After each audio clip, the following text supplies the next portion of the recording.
Om Swastiastu dokter, semoga dokter selalu dalam keadaan sehat dan baik. Di sini kami selaku SGDB 2 izin untuk mempresentasikan student project kami yang berjudul Microhematocrit Method. Sebelumnya, perkenalkan nama saya Isabel Aurelia Borel dengan 3 digit NIM terakhir 028. Metode mikrohematokrit merupakan teknik yang umum digunakan di laboratorium klinis karena efisien, cepat, dan hanya membutuhkan sedikit sampel darah. Pemeriksaan hematokrit ini penting dalam menilai kondisi kesehatan seperti anemia dan polisitemia. Sehingga pemahaman metode ini menjadi hal yang esensial, terutama bagi mahasiswa kedokteran. Meski praktis, metode ini memiliki beberapa keterbatasan, seperti misalnya potensi kesalahan saat sentrifugasi dan pembacaan hasil yang kurang akurat. Jadi, maka dari itu, saat ini telah berkembang metode otomatis seperti spektrofotometri dan impedansi listrik yang menawarkan hasil lebih presisi.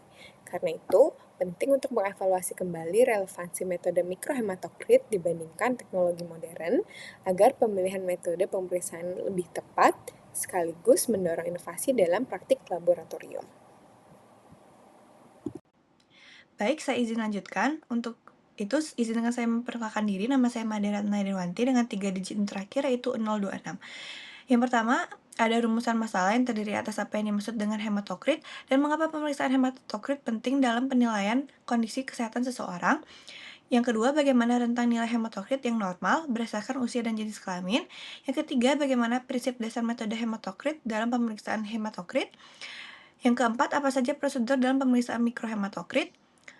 Yang kelima, faktor apa saja yang dapat mempengaruhi hasil pemeriksaan hematokrit dan bagaimana cara mengoptimalkan keakuratan hasil pemeriksaan.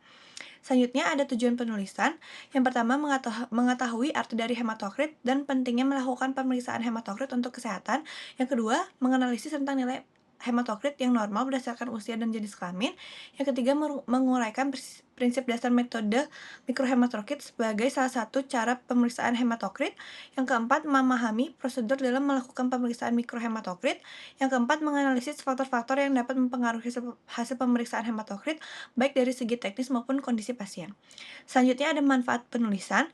Penelitian ini diharapkan dapat meningkatkan pemahaman masyarakat dan tenaga medis mengenai pemeriksaan hematokrit serta signifikasinya dalam diagnosis dan pemantauan kondisi kesehatan. Dan hasil penelitian ini dapat menjadi referensi bagi mahasiswa, tenaga medis, dan laboratorium klinik dalam memahami metode pemeriksaan hematokrit sehingga dapat meningkatkan akurasi dan efisiensi dalam pengukuran kadar hematokrit serta mengurangi potensi kesalahan dalam pengambilan dan pengolahan sampel darah. Baik dokter, mohon izin perkenalkan nama saya Niputu Pandaindiartari dengan 3 digit NIM terakhir 036.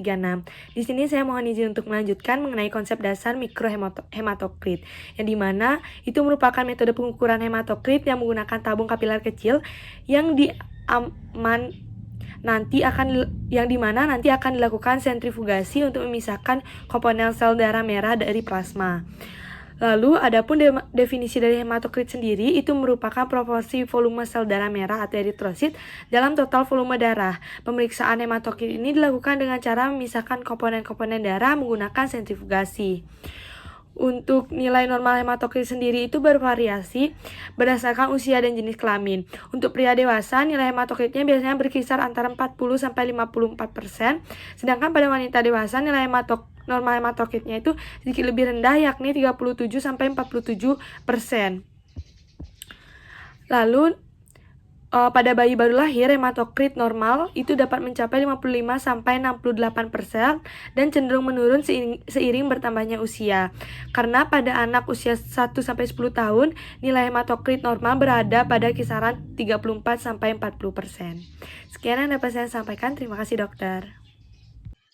Baik, terima kasih atas waktu dan kesempatan yang telah diberikan kepada saya. Sebelumnya, perkenalkan, saya Inyoman Teja Sentosa dengan NIM 24025111038. Pada kesempatan kali ini, saya akan menjelaskan mengenai prinsip dasar metode mikrohematokrit. Prinsip dasar dari mikrohematokrit sendiri adalah pemisahan komponen darah seperti sel darah merah, plasma darah, dan juga bavikut dengan cara disentrifugasi. Nah, ketika sentrifugasi berlangsung, akan membuat komponen darah dengan massa jenis yang lebih berat akan menjauhi pusat rotasi sehingga akan berada di dasar tabung. Ketika pemisahan sudah selesai, maka komponen sel darah merah akan dibaca melalui hematokrit reader yang sudah ada. Nah, pada pembahasan ini juga akan dijelaskan mengenai prinsip dasar sentrifugasi dan juga bagaimana hubungan antara peak cell volume atau PCV dengan mikrohematokrit itu sendiri. Kemudian akan dijelaskan oleh teman saya. Perkenalkan, saya Gede Bagus Susila Pratnyana COK dengan NIM 24025111046. Pada kesempatan kali ini saya akan menjelaskan tentang prinsip dasar hematokrit. Jadi, pemeriksaan hematokrit merupakan salah satu pemeriksaan hematologi yang sering diperiksa di laboratorium untuk membantu diagnosa suatu penyakit yang berhubungan dengan jumlah eritrosit. Pemeriksaan hematokrit diperlukan untuk membantu diagnosa penyakit seperti anemia dan demam berdarah dengue untuk menentukan volume total sel darah merah atau eritrosit. Pada pasien yang menderita penyakit anemia, nilai hematokrit lebih rendah dari batas normal. Pada penyakit demam berdarah dengue, saat nilai hematokrit lebih batas normal, maka jumlah trombosit juga akan menurun. Sentrifugasi sangat menunjang pemeriksaan hematokrit, metode makrohematokrit dan mikrohematokrit untuk pengendapan eritrosit. Prinsip dasar sentrifugasi pada pemeriksaan hematokrit adalah pemisahan komponen darah berdasarkan massa jenis menggunakan gaya sentrifugal. Ketika tabung kapiler yang berisi darah diputar dengan kecepatan tinggi, gaya sentrifugal menyebabkan partikel yang lebih berat seperti eritrosit atau sel darah merah bergerak menjauh daripada pusat rotasi dan mengendap di bawah tabung. Plasma yang memiliki massa jenis lebih ringan tetap berada di bagian atas, sedangkan lapisan tipis bavikut yang terdiri dari leukosit dan trombosit terbentuk di antara eritrosit dan plasma. Baik, perkenalkan kembali, saya Nyoman Tiga Sentosa dengan NIM 24025111038. Di sini saya akan kembali menjelaskan terkait hubungan antara peak cell volume atau PCV dan hematokrit. Seperti yang kita ketahui bersama bahwasannya hematokrit atau yang sering disebut sebagai peak cell volume yang sering disingkat PCV adalah presentase volume darah yang terdiri dari sel darah merah setelah proses pemisahan komponen darah melalui sentrifugasi. Dalam proses ini, darah akan dipisahkan berdasarkan berat jenisnya, di mana sel darah merah yang memiliki berat jenis lebih besar akan mengendap di bagian bawah tabung, membentuk lapisan yang padat dan juga terkompresi. Volume dari lapisan inilah yang nantinya akan diukur sebagai PCV. Sementara itu, hematokrit sendiri lebih menggambarkan rasio atau presentase sel darah merah dalam total volume darah. Dengan kata lain, PCV merupakan metode fisik yang digunakan untuk menentukan nilai hematokrit, sehingga keduanya memberikan informasi yang sama mengenai proporsi sel darah merah dalam darah. Nah, hubungan erat antara hematokrit dan PCV menjadikan keduanya sebagai parameter penting dalam pemeriksaan darah, terutama dalam menilai kondisi kesehatan seseorang, di mana pengukuran hematokrit dapat membantu dari mengidentifikasi berbagai kondisi medis seperti anemia atau penurunan jumlah sel darah merah, atau polisitemia, yaitu peningkatan jumlah sel darah merah. Selain itu, pemeriksaan ini juga digunakan untuk membantu meningkatkan efektivitas daripada pengobatan terhadap kondisi tertentu yang berhubungan dengan darah. Oleh karena itu, hematokrit dan PCV dianggap sebagai bagian integral dari pemeriksaan darah lengkap yang juga mencakup analisis hemoglobin, jumlah sel darah putih, dan jumlah trombosit guna memberikan gambaran menyeluruh tentang kesehatan darah seseorang. Baik, demikian yang dapat saya presentasikan, akan dilanjutkan oleh teman saya. Terima kasih. Baik, sebelumnya izinkan saya untuk melanjutkan presentasi dari teman saya. Sebelum itu, perkenalkan nama saya Ida Ayu Widurjana Maswari dengan 3 digit NIM terakhir adalah 044. Jadi di sini saya akan menjelaskan mengenai alat dan bahan yang diperlukan dalam mikrohematokrit method. Jadi pada alat, yang pertama kita membutuhkan tabung mikrohematokrit, yang kedua ada sentrifus mikrohematokrit, yang ketiga ada penjepit tabung mikrohematokrit, keempat ada pembaca mikrohematokrit atau hematokrit reader, dan yang terakhir ada pun APD berupa jas lab, sarung tangan, dan juga masker. Lalu selanjutnya pada bahan kita memerlukan dua, yaitu sampel darah dan antikoagulan. Terima kasih. Baik, di sini saya akan melanjutkan presentasi mengenai pengambilan sampel darah precondition atau syarat pengambilan sampel. Sebelumnya, perkenalkan nama saya Eroseter Dauga Karo dengan digit yang terakhir 040. Penanganan spesimen darah harus dilakukan dengan menggunakan tindakan pencegahan aseptik yang tepat, dan pengujian harus dilakukan segera setelah pengambilan. Penyimpanan jangka panjang pada suhu ruangan dapat mengubah bentuk sel darah merah karena metabolisme. Setelah sekitar 6 jam, risiko hemolisis meningkat yang menyebabkan hasilnya tidak akurat. Untuk metode mikrohematokrit, diperlukan sampel darah yang lebih sedikit, dan 1 sampel tusukan jari sudah cukup. Darah dikumpulkan dalam tabung kapiler berisi heparin. Jika darah antikoagulan tersedia dari tes hematologi lainnya, tabung kapiler tanpa heparin dapat digunakan. Penyegelan tabung kapiler harus aman untuk mencegah kebocoran. Untuk pengukuran hematokrit, menggunakan perhitungan sel hematologi otomatis. Diperlukan darah yang dikumpulkan dengan antikoagulan seperti yang digunakan untuk hitung darah lengkap. Selama sentrifugasi, baik untuk metode mikrohematokrit maupun makrohematokrit, mesin sentrifugase tidak boleh dibuka.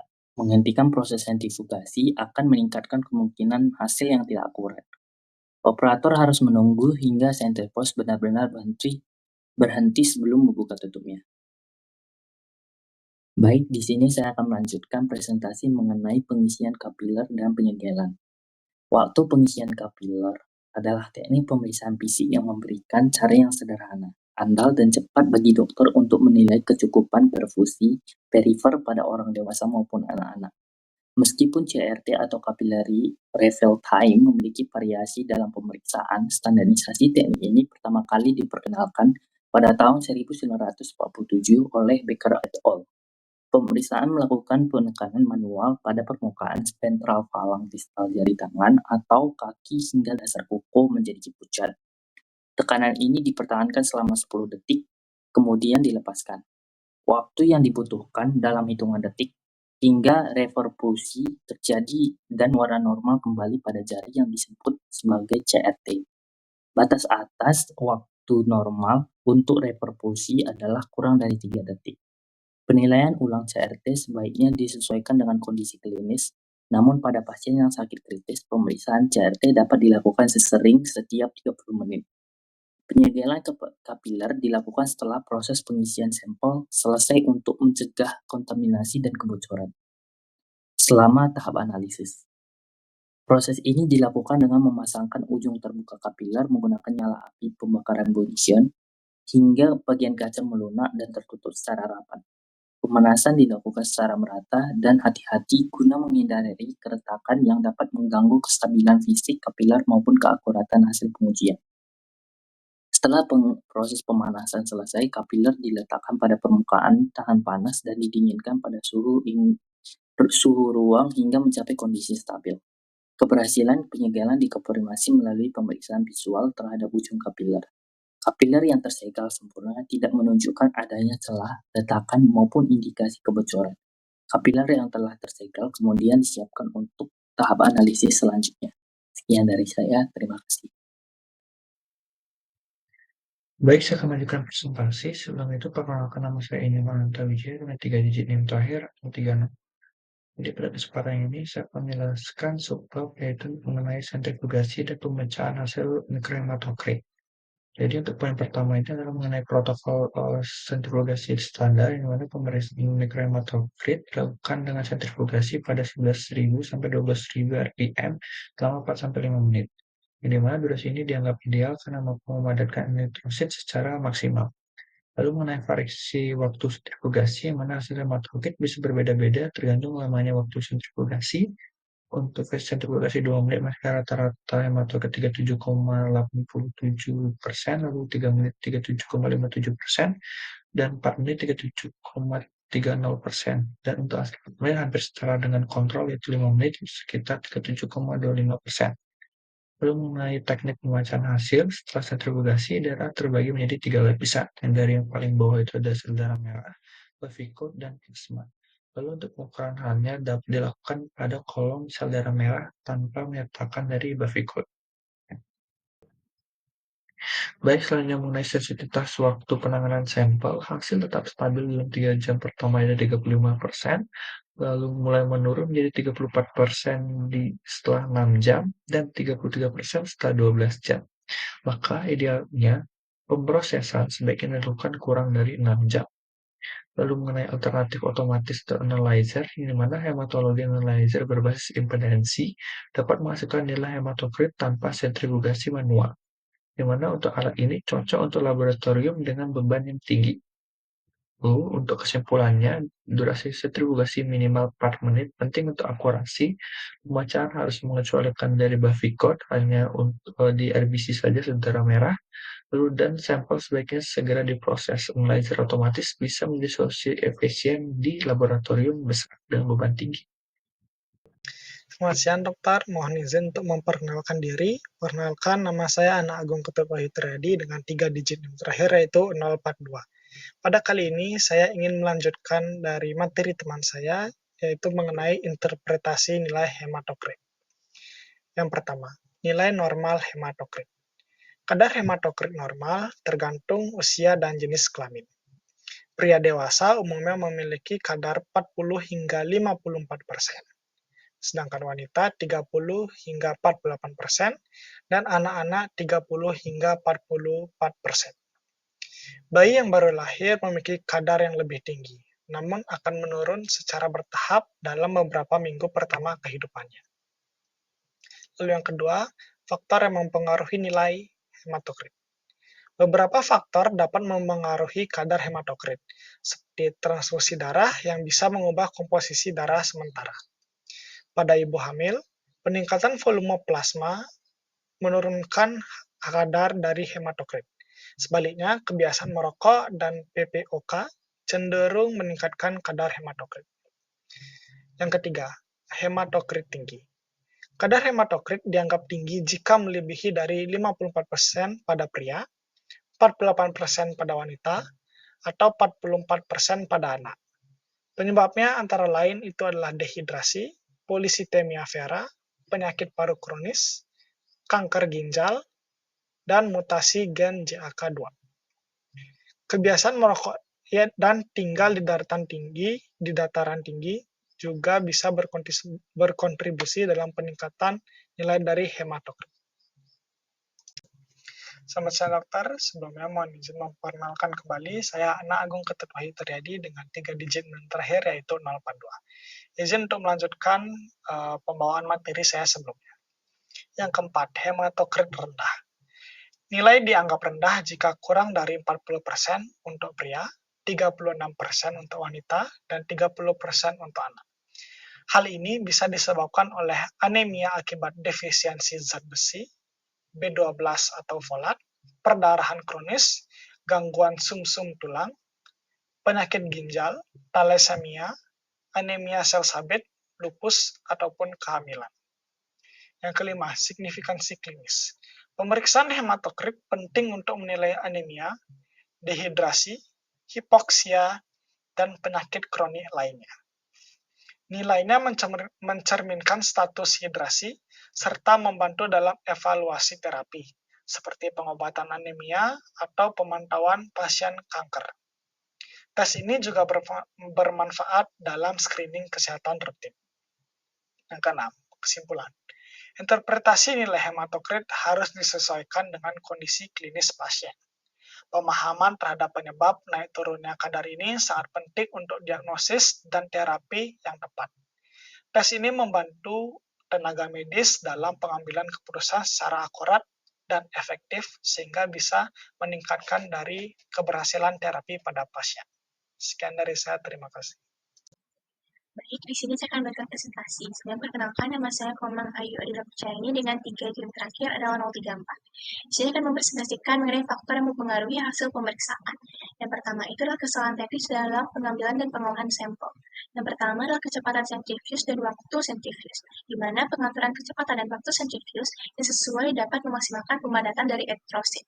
Nah, semakin tinggi kecepatan dan semakin lama waktu sentrifuge, akan semakin cepat proses pengendapan eritrosit.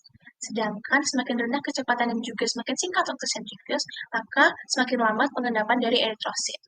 Yang kedua itu adalah suhu dan waktu penyimpanan sampel, di mana sebaiknya pemeriksaan bahan dilakukan segera.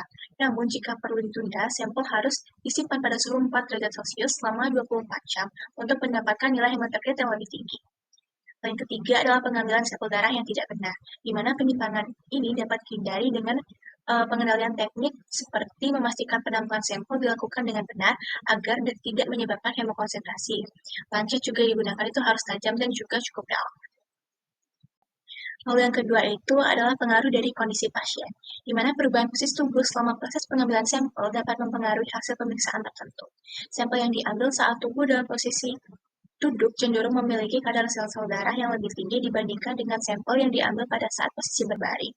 Nah, perubahan posisi dari berbaring ke duduk dapat menyebabkan cairan tubuh berpindah dari ruang intravaskular ke ruang interstisial, yang menghasilkan atau mengakibatkan peningkatan konsentrasi molekul besar yang tidak tersaring.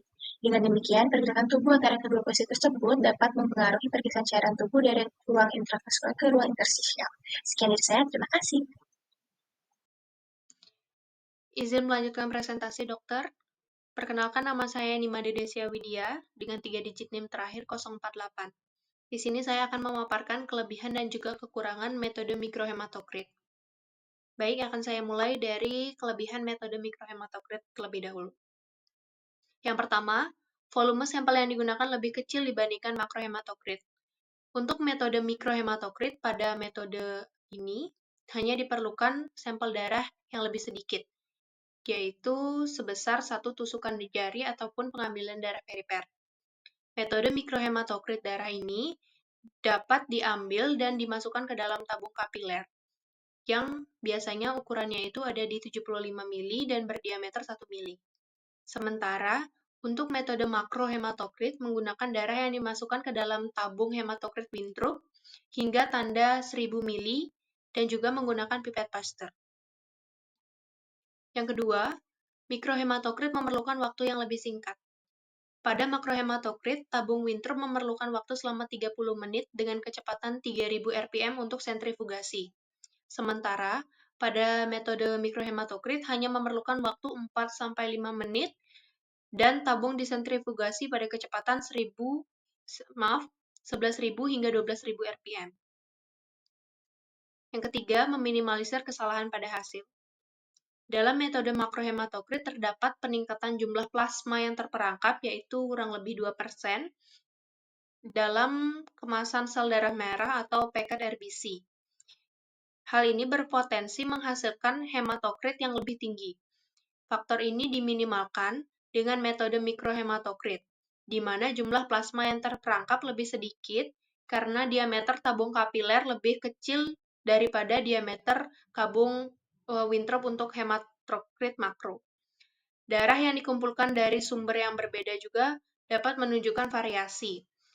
Darah vena menunjukkan hematokrit yang lebih tinggi dibandingkan dengan darah arteri, namun tidak ada perbedaan hematokrit antara sampel darah vena dan juga darah yang diambil pada jari ataupun periper. Baik, selanjutnya saya akan memaparkan tentang kekurangan dari metode mikrohematokrit itu sendiri. Yang pertama, memiliki potensi terjadinya kebocoran. Pada tabung kapiler untuk mikrohematokrit, ujung tabung disegel dengan lilin ataupun wax agar tidak terjadi kebocoran. Namun, jika ujung tidak tertutupi dengan baik, maka potensi kebocoran dan juga kesalahan dalam hasil pembacaan bisa terjadi. Yang kedua, kesalahan pembacaan karena tabung kapiler yang digunakan relatif kecil. Kesulitan membaca hasil pada mikrohematokrit reader karena tabung kapiler yang digunakan relatif kecil bisa saja terjadi. Diperlukan penglihatan secara seksama agar tidak ada kesalahan pembacaan dan untuk mendapatkan hasil yang presisi serta akurat. Sekian dari saya, terima kasih. Baik, perkenalkan nama saya Kadek Karayona Deva dengan 3 digit NIM terakhir yaitu 032. Di sini saya akan memaparkan tentang kesimpulan dan juga saran. Adapun kesimpulan yaitu metode mikrohematokrit adalah teknik untuk mengukur persentase sel darah merah dengan sentrifugasi darah. Akurat jika sampel diambil dengan benar disentrifugasi 11.000 hingga 12.000 rpm selama 4-5 menit dan hasil dibaca tanpa memperhitungkan Bavikut. Efektif untuk mendeteksi anemia, polisitemia, dan hipovolemia. Meski ada resiko hemolisis dan tidak bisa membedakan jenis eritrosit, CRT kurang dari 3 detik menunjukkan perfusi baik dan hematokrit lebih dari 54% pada pria mengindikasikan polisitemia atau dehidrasi.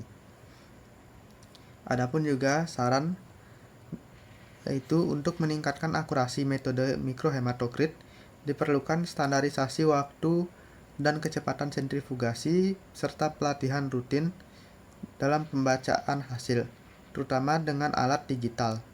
Integrasi dengan pemeriksaan lain seperti hemoglobin dan hitung eritrosit dapat memperkuat validitas hasil.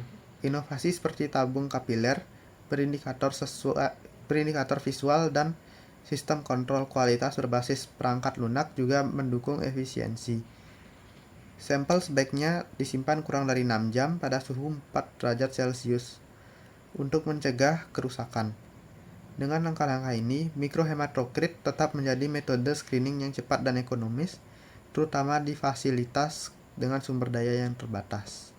Sekian dari saya ucapkan terima kasih.